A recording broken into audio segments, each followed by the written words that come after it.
What's going on, guys? Welcome back to Card Talk. I'm Ryan, joined as always by Tyler and Lou. And on today's episode, we are going to do rapid fire Q&A. So we've mentioned before, if you guys want any of your questions answered on the podcast, feel free to reach out to us on Twitter or IG at Card Talk Pod. So we're just going to get right into today's episode as we have a lot of questions and we want to get through as many as possible. So I will start it off with a question we got. The question is from John T.E. 18. It says, with Football Prizm Hobby selling at $1,000 and who knows where basketball price will be at, is it now considered a premium product? Will it price people out and shift more people to other sets? So thanks, John, for the question. Tyler, Lou, thoughts? I think the overarching thought here is that cards have gotten more expensive, and just because Prizm is now well over 1,000, that doesn't mean that Select and Optic are cheap, easy rips. Yep. If you're looking for a cheaper, easier rip, you're probably looking at like a Score or a Hoops or something like that. You can rip Absolute for under 300. Yeah, you can Score, rip Certified that's how you for got to do. Score 225. Absolute. Yeah, but I don't think I really love Certified as like a card. But yeah, so I think in general the thought is like cards have gotten more expensive, and that's part of the reason why breaking is. It's another. Actually, we haven't really talked about that. It's part of the reason why breaking has gotten so popular. I think is people don't want to buy a whole box anymore. They can just buy a break for $200 as opposed to getting an entire box. Yep, exactly, 100%. Ty. Yeah, I mean, I think the Prizm brand will continue to dominate. I do think that, and whether this is running before or after our interview, even we talked with Matt and he mentioned that early on he got into breaks. I think breaks continue to rip and run, and I think that's the way that people will get into these products. I feel like you've got breaking, you've got buying wax and holding and flipping. I do think it's priced out a bit of like under the Christmas tree, like 2 boxes, which is not great, but then I do think people will move to that other product. I do. Yeah. I do think that other product will become that gift, but I don't think it'll be more popular. I don't think all of a sudden it becomes the gift, but it makes Prizm more of a grail item. Yeah, and I think Lou's point is it hits the nail right on the head, right? Like, yes, Prizm is premium at $1,000, but Contenders and Optic and Select aren't $200. So those products are also going to be grail products because you're not going to be able to buy Select, Optic, or Contenders this year at under $500 a box, right? So like those days are gone. So at the moment you're looking at Illusions or Phoenix or XR or Absolute and Certified. And I think that's what makes those products more desirable in terms of like a you ripping a box or you getting a box for Christmas. Like that's going to push you that route.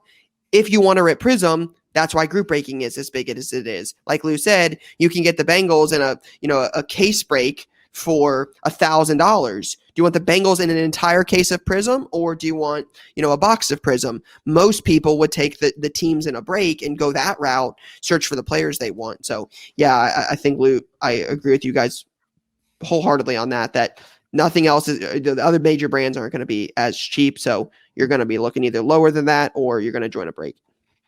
Mm-hmm. So I apologize in advance to this person, but I think their name is Carlos Belodis. I don't know how to pronounce that last name. I apologize. But how do you see NBA card prices coming back in the end of December? Will it skyrocket, or will there be more steady uptrend? So I think this is kind of an interesting conversation, right? Because last year with the big run-up that we saw, my impression was that people might have learned the lesson when it came to football, but it seems that didn't happen. There was still a big run up with football, and those prices have now come back down to earth. For example, Kyler was selling at 1,000. I bought a couple at 1,000, and it's now like 600, I think, and that's like best case scenario. So, I would hope that people learn the lesson and there won't be as big of a gigantic run up this time around. But I do think it's a little bit unavoidable. I don't know how you guys feel. This is run up in basketball. Mm-hmm. Mm-hmm. Yeah, like a unsustainable run up, which is kind of what happened. Yeah, I don't think we're gonna see it. I don't think we're gonna see it because what I think, the way that I perceive it, is these new floors. We'll see the run up from these new floors, and so if you're looking at it holistically, if a Luka gets to 2K again, up from 13. That's not Luka at 2K up from 550. So I do think we'll get a run up. I do think we'll get like more awareness, but I do think the large influx in the last year of new people into the hobby are going to already be there. So I think we've passed that. I do think that it's going to be back. Not just everything is going to go. You're going to have to be educated and know who's playing well and who you're prospecting and what's going on and what cards in the market are doing well and that. But I don't think we're just going to get this white hot explosion in terms of prices across all of basketball. I think it's going to be very interesting too to see if they're calling a December 1 training camp for a December 22nd start. I'm just not sure about all the guys being there on December 1. LeBron, I think Danny Granger said LeBron's going to take a month off at least. Which is crazy. Like for the whole league is weird and different. I think you're also going to then have rookies and a lot of two-way contracts coming up and popping up and down from G League. I think that there'll be big opportunities and a lot of ball moments that are happening. Whether that's good or bad, not sure. I think it's healthy because I think people get interested in things like Topps 2020, no matter how you look at it, brought a lot of good awareness. Ball on the buy sell, I think is a good thing. But I don't think we're just going to get this rippy up to the right, all basketball cards, no matter who you buy is just going to be selling. I think the people in the hobby are becoming more educated.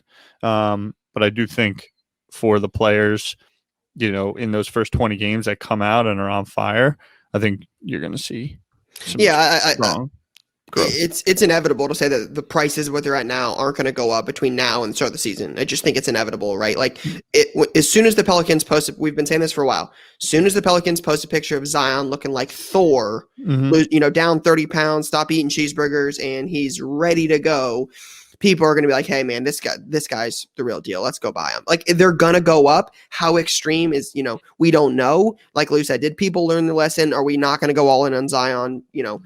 We don't know, but there will be an uptick in prices between now and the start of the year. And when somebody comes out and drops a 37-point triple-double in the first week, their stuff will continue to go up. And when somebody has 6, 4, and 2 and they play 40 minutes and you're like, hey, maybe this guy's not that good, their stuff will go down, right? It's tale as old as time. This happens with, like Lou said, with football, and it happens every year, and I don't expect it to be any different this year. Yeah, just to put a number on it, because the way, the similar uptick from last time, if you call it 500 for like what the Luka floor was preseason last year before the bubble, and you say 1,800, which is where like the peak was, there was a couple that went for 2, but 1,800 was like the real ceiling. That's a 250% increase. To get to that same level of increase again, you have to have a $4,200 card. So if you think that Luke can get to 4,200 again, that's another gigantic increase. Exactly. So so then I think it's fair to say that there'll be a little bit of a more steady incline. Yeah, I'm not expecting them to go to the old prices. I'm just expecting him for, like, if Luka comes out and has a great camp or has a great game. If he's the MVP, I think like 3K is on the table. Yeah, it's not impossible that card is going to go up from 1,100 where it's currently at. Ty, question? Yeah, so question is, I heard that soccer cards surpassed hockey cards in sales to become the number 4 sport in the hobby. Talk about the rise of soccer. So what I'm looking at here is actually the list of owners in the Premier League. And there's been a lot recently in the last, whether you want to call it 10 years, 15 years, American sports owners, American billionaires, NFL owners largely are starting to move into soccer with investment. Something I always think about is follow the money, follow the investments. I mean, 2026, the World Cup is in USA. We've talked about it over and over and over again. As football and the health concerns, as in terms of the accessibility of the game for soccer is growing, as international and global, and we all as a society and communications become more open borders, I just think over the next 15 years it will continue its growth in the world, and with more awareness will become more demand. Like at the end of the day, boxing used to be the biggest thing in the world. Now it's not so much. Horse racing, huge. Now it's not so much. These things change. And for people to just sit around and say NFL is always going to be the biggest thing, baseball is going to be always biggest thing. And the question was, overtook hockey. I mean, hockey just isn't as in demand anymore. I mean, MMA is like off the charts and to the right. If you look at Connor cards, that's because the demand of the overall sport is growing. And I do think that was soccer too. With this though, I always go back to Lou's point on this. Like, I like soccer. I like watching some of these young superstars. Like, but it's mostly highlights. I think Lou's made a point on this before, and I always go back to it with soccer. Is where can you watch them at? They're not like, you're not watching, like, they're not typically on ESPN. Like, they're just not readily available. I know you said before, Tyler, you mentioned some place where you watch them I've never even heard of. It just, that's to me the big thing, and how I think soccer can grow is like, where can I watch them on a consistent basis? So that's, I mean, NBC Sports, but that's the thing, dude. Think about when you can watch it on a consistent basis. Yeah, where I'm at on this is like, I agree with you that eventually that those things are going to happen. Yep. In the meantime, the prices don't make any sense because it's all based on it's the purest form of speculation, where it's like everyone in the world who's buying soccer cards are like, oh yeah, it's going to be more popular, which doesn't make any sense. Next December, when the World Cup is going on, both of you will be watching. 100%. Maybe. No, you will be. Like, you will be. I promise you I'll be watching less than you think, but yeah. But we have time for one more question. So let's get into one more. I've got one here I want to talk about. It says, this is from OS Campbell's Soup. It says, when do you think submission grading prices and return times will come back to earth? Yeah, I saw somebody jumping in on this as well, being like, never. And then he had said back, yeah, but PSA said that this is just temporary until they can figure out their submission process. And and we've talked about this before. Like, once you go up, it's hard to go back down again. So yeah. I think this might be just where we are now. Will their time be more efficient? Yeah. Is the price going to go back down? Yeah, I don't think so. I think the question is when's the next price going to go up? Yeah, the next price increase is the real question. Exactly. Like, price went up earlier this year. It's gone up a couple times. Like, demand isn't going down. You're still grading cards. The market still says we want PSA 10s, PSA 9s. I don't see the price going down anytime soon. If anything, I would expect it to go up. Ty, any thoughts on this? I don't think, like, I think that people are going to keep sending in cards to get graded. I think it's now the whole game, more or less, at least for the next 18 months, because I don't know when we start to see, like, in more events. I mean, just the nature of people being at home and doing business and buying raw cards on eBay and sending them in to get graded and see the prices. Like, I think we'll see an impact in terms of supply. The market more than we will see a downturn in submissions. Just think, 12 months from now, Trevor Lawrence's Prizm football rookie is about to come out for the Jets. You gonna not grade that card? Sending that thing like crazy. You're gonna send it in as fast as possible. You'd pay whatever it costs to get it in there as soon as possible and get it back. It'll be first to market. So and they will be in no rush to get it out to you because they're gonna have a million cards backed up that they have to get to. By then, they're still going to be backed up. Then that's just the way it is, and everyone needs to get over that and get used to it. All right, so coming up after the break, we recently sat down with Matt LaRue, who's the director of Fantasy Sports Revenue, to talk all things cards, as well as daily fantasy sports and how the customer base for that can also mingle into cards and the transition there. So stay tuned for that interview next. All right, everyone. We are so lucky today. Lou is more lucky, but we are all collectively lucky to have a budding friend join us. His name is Matt LaRue, not to be confused with Lou Janu, but Matt LaRue. Distant cousins. Yeah, distant cousins. They were separated when they immigrated in. Someone spelled the name wrong, and there we go. But now we're all back together. Matt and I've got to know each other a little bit through doing some actual business on the side, and looking forward to have Matt here. And I'll let him give a little bit of introduction, but I think a lot of what we'll get into in this conversation and interview is coming back to cards, but also the crossover between, as this grows, daily fantasy, gambling, and card investing, and how data can infer all that, and more the platforms that are being developed to allow some faster trading in terms of cards, and really almost on a collision course of like really a meld between the two. So I'm going to pass it over to Matt. Let Matt introduce himself here a little bit, and we'll get into it. Yeah, thanks, Tyler. Yeah, so thanks for having me on, guys. I'm really excited to talk with you guys today.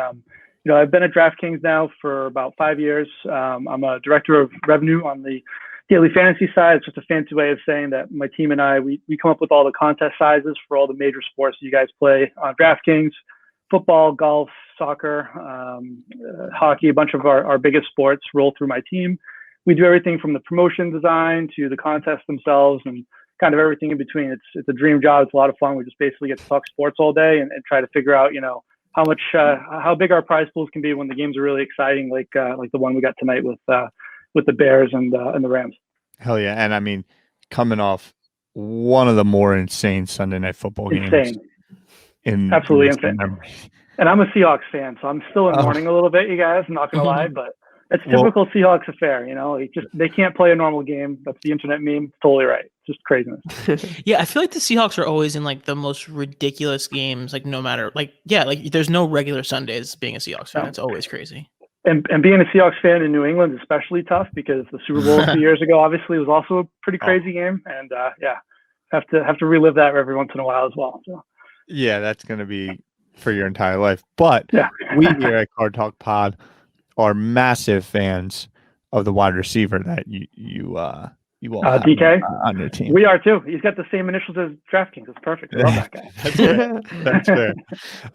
So real quick, I want to click into, you said 5 years at DraftKings. And I think if you are a sports fan, if you've ever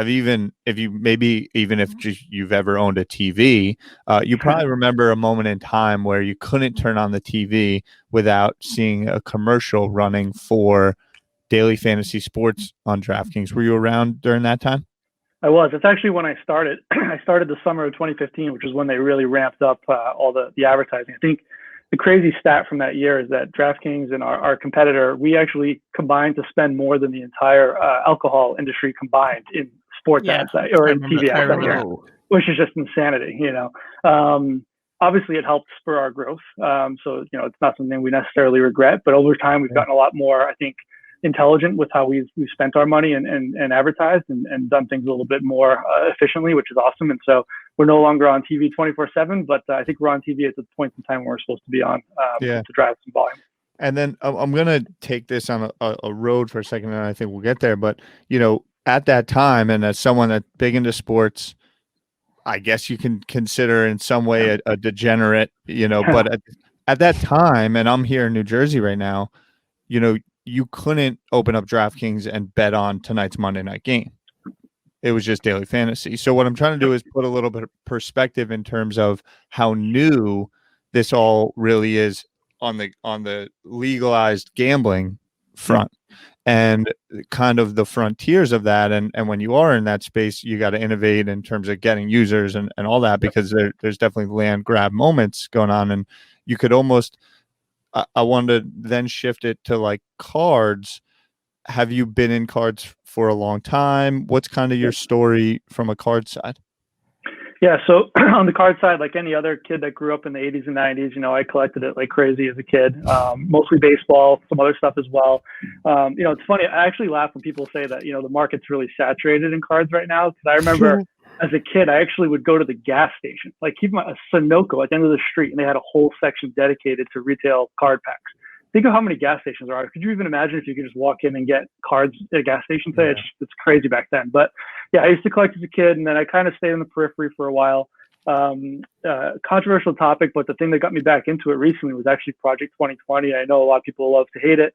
Mm-hmm. I'm also not a fan of it anymore, but I was a fan of it when I was buying up the first like 30 or so cards in the set and flipping them. And that's really what's funded me to get back into it. And It's really been kind of a side passion for me ever since. And, you know, everybody being home for COVID, you can see I got a USPS box back here, just like I've been, you know, going almost every day, mailing stuff out. And it's just been a lot of fun. And as a huge sports fan and somebody who loves fantasy and sports betting and everything else, like it's a perfect fit. And I think that's, you know, the story for a lot of folks right now is just a ton of crossover between those different, you know, interests. I mean, why wouldn't there be, right? It's at its core, it's speculating on athletes and teams. You know, that's what all three of those things are. They're just different financial instruments for that approach. Yeah. And I also think there's a weird similarity as you kind of say that of like, I remember growing up and going to my uncle's house. He was a big Jets fan, and he'd be in the garage calling to like the Virgin Islands, putting in bets, sports bets. Yeah. And, you know, you tell the story of going down to the Sunoco and buying sports cards, you know, whatever, 20 years ago, what have you. And now here we are today. And on Twitter, there's also this really big groundswell in terms of whether you want to call them cappers or, you know, new entrants into daily fantasy, just betting sports, similarly in cards. And I think they're both very much the same makeup.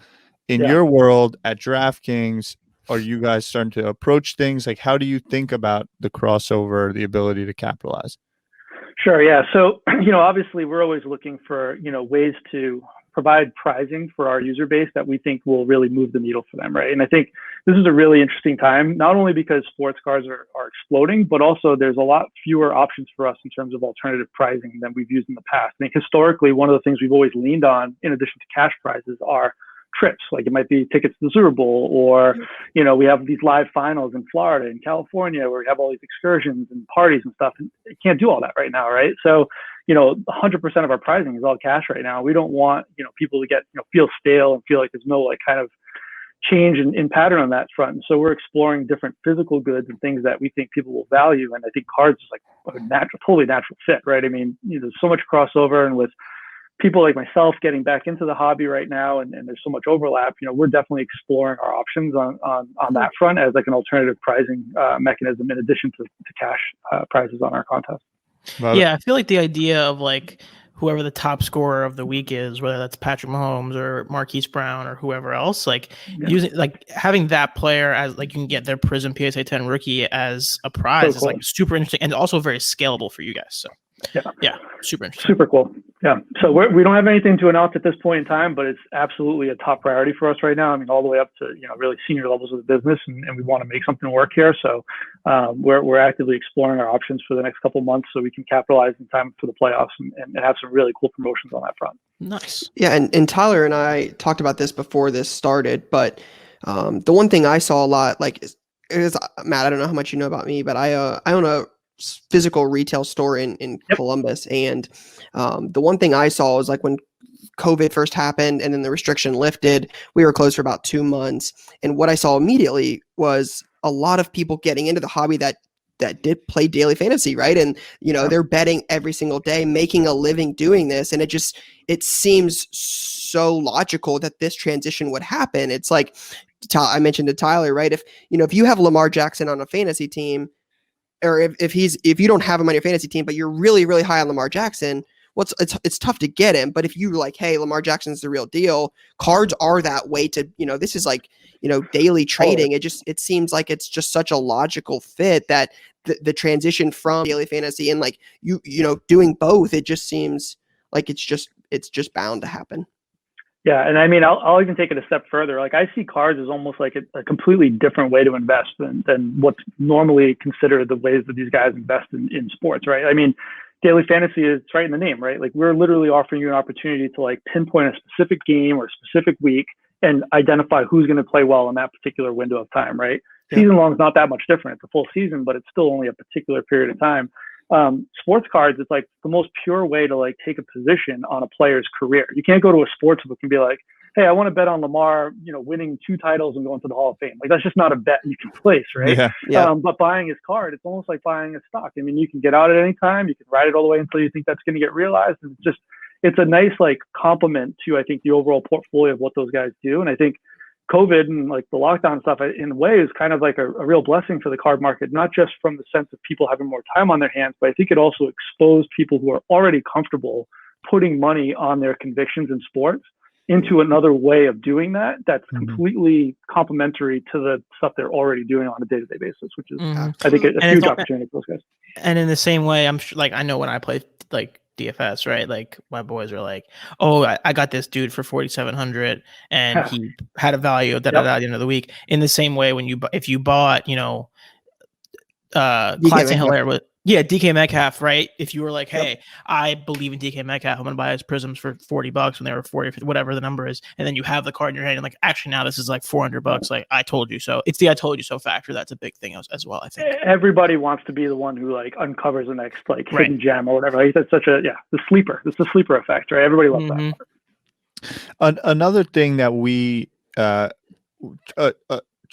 we aspire with this podcast is to really push the envelope in terms of self-education, making your own decisions, and how that can translate to other avenues in life in terms of investing and doing your thing. And with, social media and everyone having a microphone and the ability to say, "Hey, come sign up for my thing. I'll tell you all my secrets," or, "Here's a tip there," or what have you.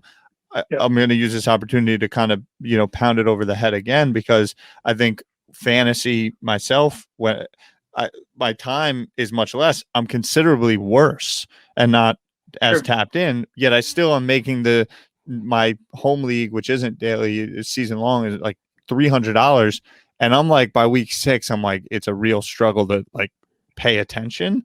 But I do think with daily fantasy, it's the same. Like, you've got the levels of professional that is all in, knows it, and is playing it like as a for-profit engine. Then you've also got casuals that are like with their friends and enjoy it as entertainment value, even if it's at the cost of, there's a lot of people that go to the movies or did go to the movies 3 times a week and run up $100. Someone plays for $50 a week. Can you talk a little bit about that, even as you got back into it, like the reward of putting in the time for education, and then also how you guys manage that on the DraftKings side, because it's 2 different customers as well. Totally. Yeah, 100%. I mean, it's even more than 2 different types of customers. But when you really keep it at a high level, it's casual versus, these VIPs or the people that, put it in as like a living. You're absolutely right. And I think, we're seeing that in the card space as well, too, in terms of like folks that maybe are, excited to get back in, but not buying the right, brand necessarily, or quote unquote, the right brand of product or whatever, when they're buying a rookie or, there's been a fad going on. I know you guys have talked about it and others have as well, about how recently in the card market, positions like running back or wide receiver are more popular than they've been in the past. And a lot of people are attributing that to fantasy. And I think that makes logical sense, because, the first round draft picks in a season long league, they're not quarterbacks, right? Same with DFS. You don't want to spend a lot on a quarterback optimally, but I actually think that's really a casual approach to it, right? Like, that's something where you're not taking into account the likelihood of a running back only having a 3-year career and getting hurt 5 times, or a wide receiver having like a ton of variance on a week-to-week basis, right? I think the guys that are spending a lot in DFS are also approaching the card market differently, because I think they're looking at it more from like what's the optimal play here, and if they're looking at it historically, it's still quarterbacks. Like, that was the reason why people bought quarterbacks, was because it was the right long-term investment in the past. I think it still is today, and I think that translates from the different types of DFS people. But when you've got a mass of folks that are in that casual bucket, it's still going to move the market, and I think that's what we're seeing today. From a DraftKings standpoint, when we design our contest mixes on a weekly basis, we try to make sure that we've got the right mix of games that appeal to all those different kind of audiences. And what's interesting is that, the thing that matters the most to a VIP or a guy that's playing is ROI. Like, they just want to make sure, like, how, what's the rake? What's the top prize? What's like the distribution of prizes? How can I make sure that I'm getting a return on my investment on a weekly basis that makes it worth the while for all the work I'm putting in that you just described, Tyler? And then the casual user is like, can I win $1 million or not? And so a lot of times we want to make sure that, like, we're providing that excitement, providing that kind of, to your point, entertainment, and giving people a really fun sweat and offering prizes that kind of provide that upside, while also having a suite of typically a little bit, higher buy-in things for those folks that are literally treating it as a profession and looking to get that weekly ROI. So yeah, there's definitely 2 different, macro levels of consumers, I think, of both products. Yeah. I mean, I always think about like strategy, and then strategy being always on and living and breathing, right? Like, big Penn State fan, Chris Godwin. Like, I'm gonna own some Chris Godwin. Is that Sure. the best investment? Maybe not. Like, because he's a wide receiver now, he has concussion issues. But at the same time, okay, cool. If that's going to be flat and I'm in for $500, Yep. like, then I also have to have some high risk stuff elsewhere, or like the mix and match. And is it for profit? Okay, I've made a bunch of profit now. Let me do some fun stuff. Sure. That kind of matrix is like, and again, when you're not doing this full-time 100%, then it's also, okay, how much time am I investing in it? And it's Sure. really an ongoing thing. And with Project 2020, if we want to bring it back there, I mean, there was like really a window where it probably all changed. And if for some reason you were playing Project 2020 for the first 3 weeks and you're like really seeing great returns and you rest on your laurels, and you've made then a ton of purchases and you step away for 2 weeks, all of a sudden that went the other way. Yeah, I got super lucky. I mean, I literally was on Topps.com for completely unrelated reasons. I was just looking at merchandise there, like signed memorabilia for prizing for DraftKings, to be honest. And it happened to be the day that the Project 2020, concept launched. And for whatever reason, it just appealed to me. I was like, wow, this is a broad audience. You got the artist fans, you got the, card fans. And I bought, the now famous Ichiro Ben Baller #1 card. I had that. I had most of the first 25 cards, and I did buy up until like around like the 70th a card or so. But as somebody who, looks at supply and demand on a regular basis for my job, I noticed pretty quickly that the prices weren't holding up. I was lucky to at least sell, decently those first 25 cards or so. That's, again, funded my hobby now. But I think it's interesting because to your point about putting in the work, I lucked in. I mean, I literally tripped and fell into a ton of money with Project 2020. I didn't do any research. I thought it was cool. And I made a bunch of money on it. Yeah. As soon as I made that money, I went and blew it on like some really bad ideas, right? Because I wasn't, I really underestimated like how deep, you have to get into this hobby, I think, to be successful. Totally.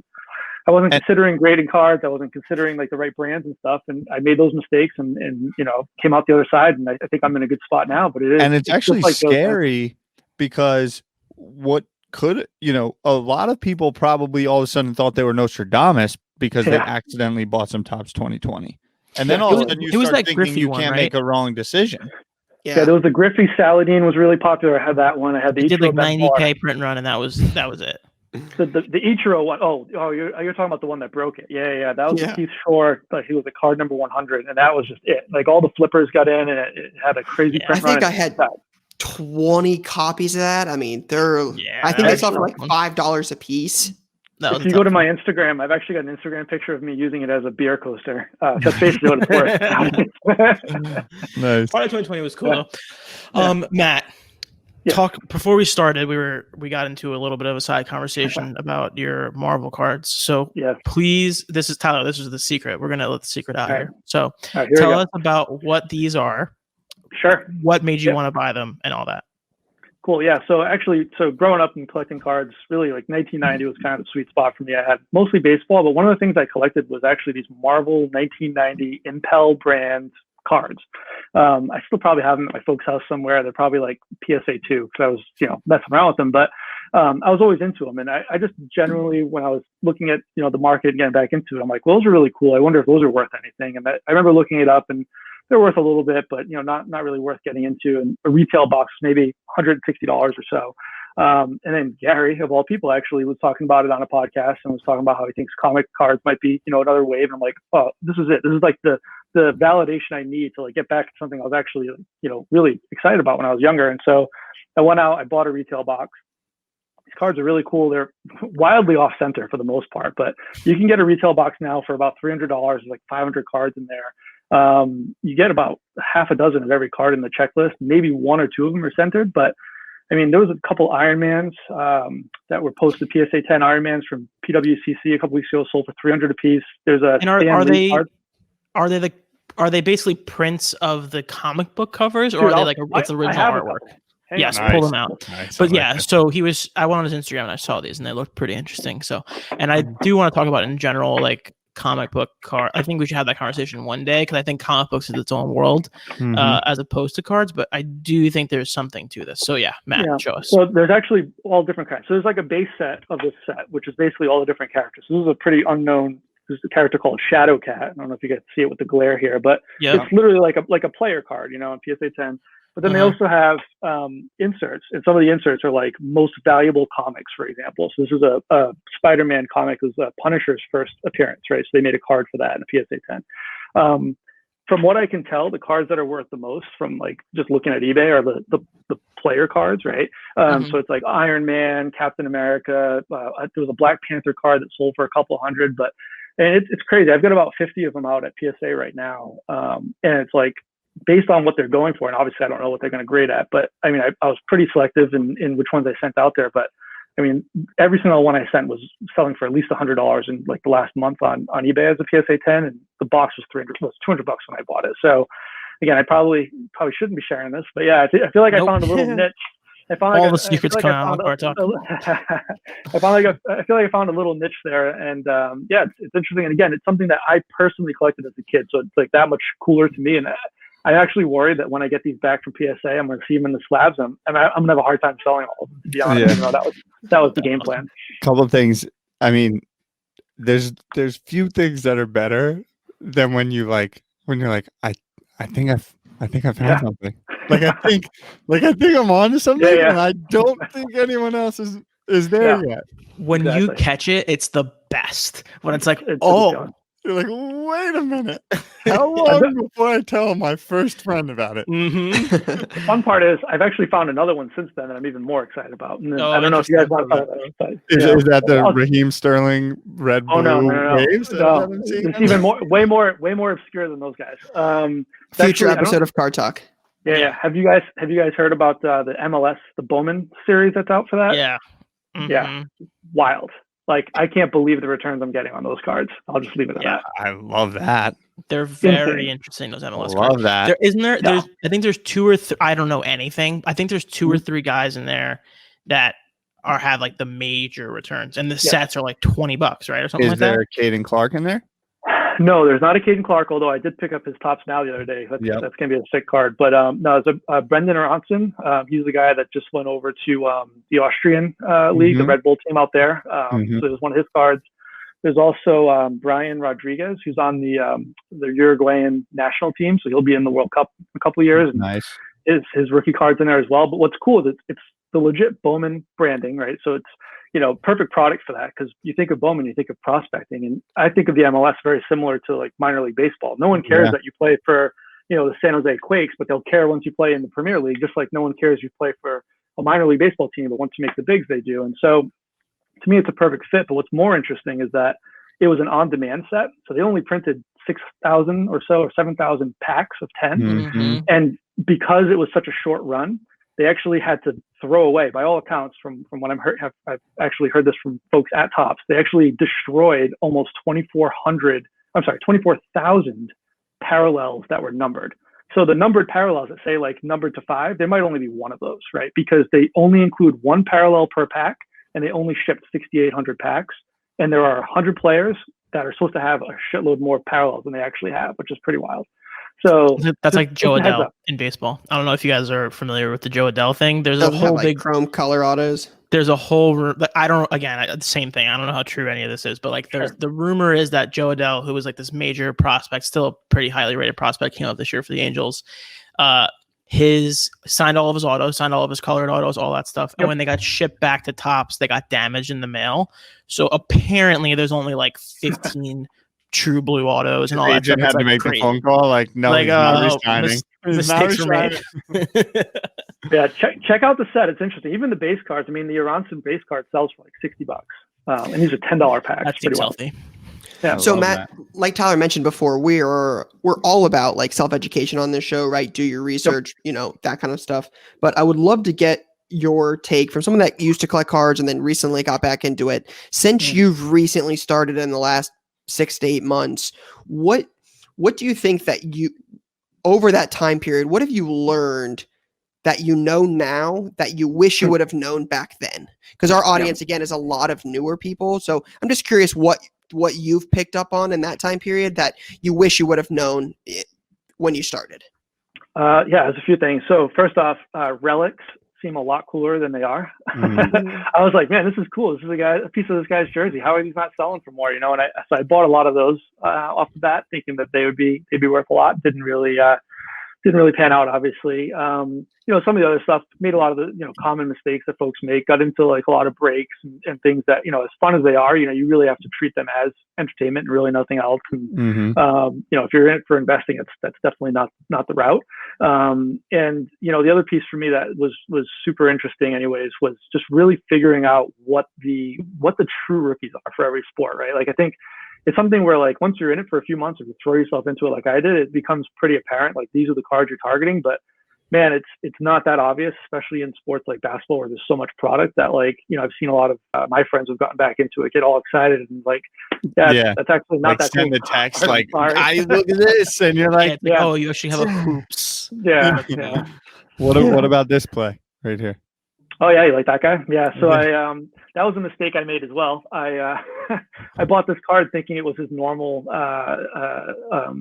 whatever it's called. What is the hockey thing? It's the Young Guns. Young Guns. Yep. And it was actually the jumbo, like the box topper version. The cool thing is there's only like a pop of like 2, but I'm like, that was definitely not what I was expecting when it showed up in the mail. So yeah. I love there that. it is. So for those that are listening, not watching, Tyler's pulled up Matt's Instagram. It's also minty fresh cards for those that want to follow Matt on there. But he's got a picture of a PSA slabbed Matthew. It looks like Matthew Tkachuk, 2016 Young Guns jumbo rookie PSA 10. And I'm assuming Matthew Tkachuk is the son of the legendary Keith Tkachuk. Your guess is as good as mine. That's literally the only hockey card I own. I actually bought that because that was a weird pull by Tyler. Yeah, my buddy is a huge hockey fan. I basically said, like, hey, I'm back into cards. Who should I buy if I buy a rookie for hockey? And he gave me that advice, and I bought the wrong card. So that's it. I'm done with hockey. One and done. I love it. Yep. Matthew Tkachuk. He's got a brother, Brady Tkachuk. Not sure where he stands. Who knew? Probably in some Canadian league somewhere. Yeah, for sure.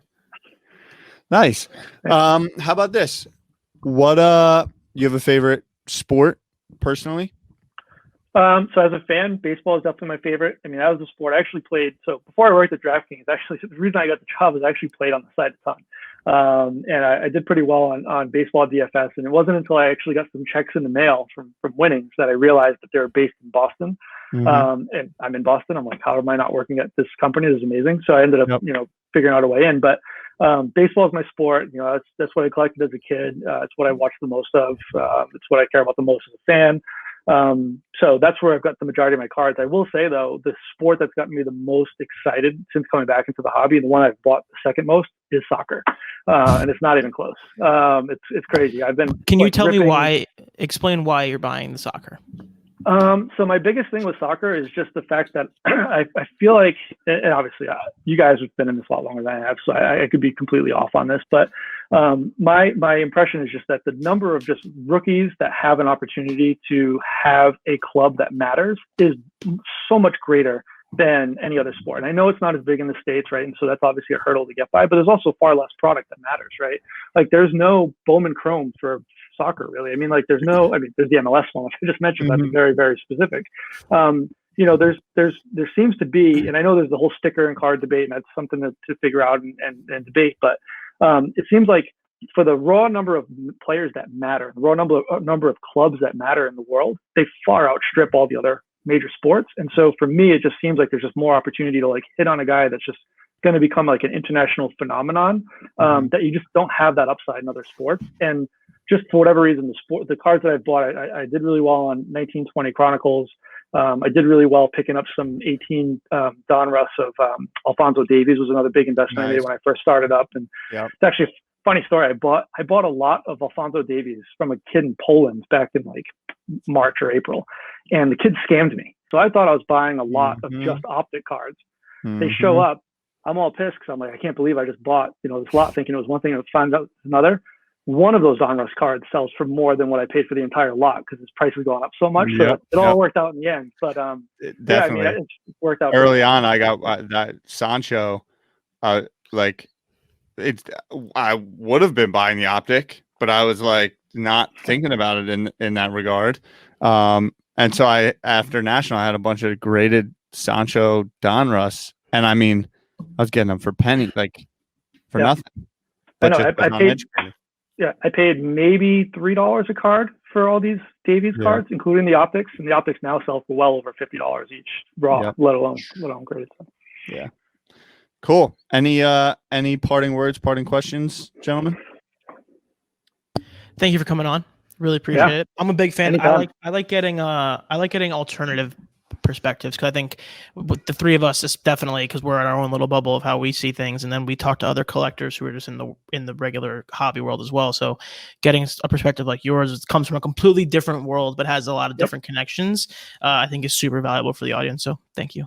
Cool. Sweet. Right. That was a lot of fun, guys. Yeah, no, I was just gonna say, like we talked about earlier, the what we love so much about our show is we're all from different perspectives on this. I've been in it a little bit, a lot longer than Lou, and Lou's been in it longer than Tyler. And it's just like, just getting different opinions from people that haven't been in the market the same amount of time and just see it differently than we all may is always great. So really appreciate you coming on. Yep. Anytime, guys. Appreciate it, Matt. All right. So that was our interview with Matt over at DraftKings. Really appreciate him coming on the show and chatting with us about daily fantasy and cards. So we're going to get right into Stump the Shop. Again, Stump the Shop is brought to you by eBay. Ty, Lou, I'm typically a part of your team meetings anyways, because you guys typically do them on this show. So want to get an update. Do we have a team meeting planned for today, or what's the word? So, yeah, look, I mean, me and Lou are constantly in team meetings. I mean, our life is a team meeting. By the way, that's so true. Yeah. If you want to be real about the whole situation, quick recap. So on my side, we had DK Metcalf, Ansu Fati, both 9s, and Pulisic Hollow 9 as well. Pulisic isn't ready to be moved yet. He's been hurt, coming back in for Chelsea. I think he's started one game now. They just had a 0-0 draw against United. Hasn't popped back up yet. Champions League will get going. But the thing is, with them, I just think Pulisic needs more time. So we're sitting on that for now. I think he's going to bury 1 or 2 coming up soon. I'll try and make a quick flip. But Ansu Fati's been on absolute fire, and we are going to list that starting this week. I believe I purchased it just north of 200, the PSA 9, and we'll be looking to move it for probably 350. Nice little flip. Lou, what's new on your end? Any plays you're making? I am thinking about just listing this Tyler Boyd and taking my L on it, because I feel like the Bengals aren't going anywhere anytime soon. So yeah, but he's playing well though, right? He is playing well, but I just can't see unless, actually I just changed my mind a little bit, but it's fully based on the hype of Tyler Boyd becoming the playmaker for Joe, which I guess he slowly is starting to become that now. So maybe I'm acting a little soon. So I watched the Bengals Browns game. He's the real deal. Joe Burrow is the real deal. If the Bengals had an offensive line, like they'd be good. Joe Burrow's really good. Joe's very composed. So he's a gamer. Yeah, I'm a fan of him. But yeah, so I'm thinking about that. And then I'm just chilling on my other stuff. So yeah, so I've been looking at a couple different things. Got some stuff off of PSA. I've kind of mentioned it before off camera with you too. I see some young quarterbacks getting some play this year. I think there's some opportunities there. I think if you really look at some of the guys that have potential. I'm not thinking Jordan Love as much with the Packers. I think Rodgers is there, but Wentz is struggling. Wentz has had some rough halves, some rough quarters. I mean, not looking great. I know they don't have a ton of weapons. So does Jalen Hurts get some run? The Colts are 3-3, and their next 4 or 5 games are like Tennessee, Baltimore, I think Pittsburgh. They play some tough games. So does Eason get a shot? Tua's about to play, right? Like you're going to see that. I'm going to kind of mention it here. I'm not sure he'll do anything. But the backups in Jacksonville right now for the 0-6 Jacksonville Jaguars are Mike Glennon and Jake Luton. So does Jake Luton get a run at any point? Mike Glennon, we know what Mike Glennon is. Is Jake Luton a superstar? I'm not sure. You would assume not, but rookie out of Oregon State. So I think there's some rookies there that might have some shot to get a minute or two the latter half of the year. So I think that's kind of my strategy recently, is seeing who I think might get some minutes. So I've got some stuff off of PSA now, getting graded that, hopefully we get back before the show ends and can make a play on that. But I think that's kind of been my MO recently, is looking at some of the younger guys that are going to get some opportunity, because just like Tua, somebody said, like, why Tua, why now? You know what you have in Ryan Fitzpatrick. You don't know what you have in Tua, and there's really good quarterback options next year. Obviously Tua, or obviously Trevor Lawrence. You're assuming that's not going to be the Dolphins. They've already won multiple games. But then you're going to have Fields, you have Trey Lance, you have Zach Wilson from BYU. Like, there's a lot. Mac Jones from Alabama looks decent. Like, he's up for a Heisman at the moment. So I think the big thing with Tua is see what you have and, see if he's the future. If not, look elsewhere. But so yeah, I think some young guys are going to get some time later this year. So that's kind of been my strategy of late. But also, Ty and Lou, I know you guys are the Pokemon guys on the show. Ripped a couple ETBs, Elite Trainer boxes for Champions Path I got on eBay. And, you're guaranteed the one in each box. And you're looking for like the VMAX and then the Shining Charizard. Well, I ripped like 5 of them and hit one of the VMAX Charizards and hit, obviously 5 of the pack ones, the ones you're guaranteed. I saw that you did on live. That was different. Actually, that was a separate time. But I ended up guys just ripping Pokemon every 5 minutes. I know. I ended up sending some of them. I picked out the best ones from all the ones I ripped and sent a couple of them in the BGS. The ones that were really centered, really clean, I think have shots to 10, because obviously a BGS 10 is going to outweigh the PSA 10. So I sent one of the VMAXs to BGS, and then I think I sent 4 of the one that you're guaranteed to BGS. So hopefully for some 10s on those to kind of make that worthwhile. But I was intrigued by that play. PSA 10 is obviously nice, but if you can get a BGS 10 on something like that, that seems like a win. So Love it. Yep. But any other updates on your end? Are we good? I think we're good. Yeah. We got to make some sales to free up some budget to make some more purchases. Yeah, I mean, sounds like you guys are spending some money. We've spent some money. We've spent our budget. And now we're going to make some sales. It's that simple. Shop. All right, guys. So that is all we've got for this week's Stump the Shop. Again, Stump the Shop is brought to you by eBay, your number one stop for buying and selling trading cards and memorabilia. So last little segment this week is going to be our latest launch. So again, this is where we preview the upcoming releases for the week. Big release week. There was supposed to be Clearly Donruss basketball. That ended up getting pushed back a week, so we'll talk about that next week. But still on the table for this week, we've got Leaf Trinity football. We've got WNBA Prizm basketball. We've got Panini Contenders baseball, Panini Phoenix football, and then we've got a couple other ones like Leaf Metal Joe Montana collection, where you're guaranteed a Joe Montana auto in each box.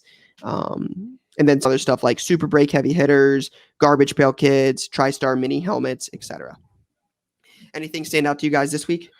The WNBA for me, it really does. I think the WNBA Prizm is sweet. I don't know. Do you know, Rye, much of like what the major chase card will be in there? Obviously, I don't want to mispronounce her name. Iniesta Sabrina. Yeah, if she's in there, she is in there. She has an wait. I don't see her on the. She got hurt. She's talking about all season. She's from Oregon. Oregon, right? Yeah. Stud. Well, I see Stud. Brianna Stewart's on there, Sue Bird, Brittany Griner, Elena Deladon. Like, there's gonna like. Is the checklist not out? Let's see. I haven't looked for it. Yeah, it's not up on cardboard. Just product details, no checklist yet. Yeah. I mean, she would be huge. That would be a big card, in my opinion. Yeah, I think that, like, especially the low numbered prisms of some of the top stars, I think they're going to do pretty well. Yeah, it's the first Prizm for WNBA. Correct. Yeah, second standalone release for WNBA. The first to go all chromium. Yeah. Hobby boxes average 2 autos. There's a premium box set format as well. I think it's going to do well. Yeah, I agree. I think it's going to do well. I might actually dial it in a little bit. Yeah, so I think the one thing I've been looking at this week is Phoenix. So if you're in the hobby, you know that Phoenix has like those kind of like chrome-like cards, and they've also got like refractor versions of this. I kind of view this as like a very, very, very lesser grade, but it's kind of a way to get like a silver-like card for a fraction of the cost. So like a Burrow Phoenix refractor or a Prism or silver or whatever you want to call it. I think that has some potential. Again, just because it'll be a fraction of the cost. But those Chrome cards look great. There's typically some nice patch autos in that. So I think Phoenix will be the interesting release of the week for me. And then Leaf Trinity is also cool. It's not licensed, obviously. We talk about that on here, and that mattering, having their logos on the jersey. But some of the patches they put in Leaf Trinity are really, really nice. And for somebody like myself or any college collector out there, if you're looking for a really cool patch of your favorite team, this is definitely an opportunity to get that. And again, being that it's not licensed, it's going to bring a premium or a fraction of the cost that something licensed would. So if you want a nice, cool patch of your favorite team, of your favorite They have player, cool inscription autos too. Exactly. Yep. Yeah, So this Joe Burrow cool, one looks dope. Yeah, some cool stuff in there. So I think Leaf Trinity could be a sneaky one for some college collectors as well. That's dope. Yeah, this LSU one, the Joe Burrow one, are sick. Like with the tiger on it and everything. Yeah. So some Isn't cool it? stuff this week, but. Next couple latest launches, we're going to talk Clearly Donruss basketball. We're getting close to Prizm basketball or Prizm football is coming up in a couple weeks.